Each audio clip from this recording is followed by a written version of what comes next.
আতঙ্ক। সেদিন কৈলাসপুরী চলেছি। জায়গাটার নাম কৈলাসপুরী নয়।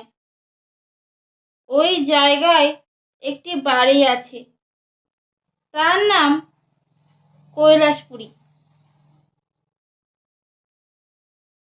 শুনেছি ওই বাড়িতে নাকি প্রায় 200 বছরের একটি ভূতের বাস। সেই ইংরেজদের আমল থেকে। ওই ভূতটি নাকি ছিল এক ইংরেজ মেম সাহেব।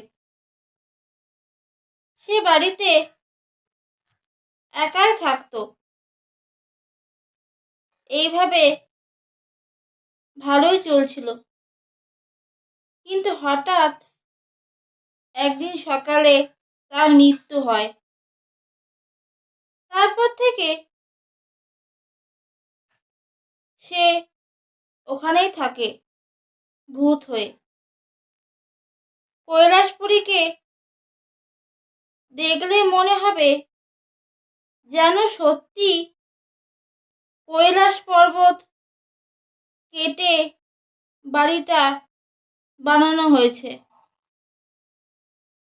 সেই বাড়ি পাহাড়ের মতোই বিশাল। কৈলাসপুরীতে যখন ঢুকি তখন রাত 9টা। আর ঢুকে যা দেখলাম তাতে আমার রক্ত হিম হয়ে গেল। একটি বুড়ি একটি আরাম কেদারায় বসে আছে। বুড়ির শরীর কেমন বিভৎস। একটি প্রেত এখানে আর এক মুহূর্ত নয়। ছুটে দৌড় লাগালাম। দৌড়ে একেবারে স্টেশন থেকে ট্রেন ধরে বাড়ি। তারপর আর কি, এখানেই গল্পের সমাপ্ত হলো। নমস্কার।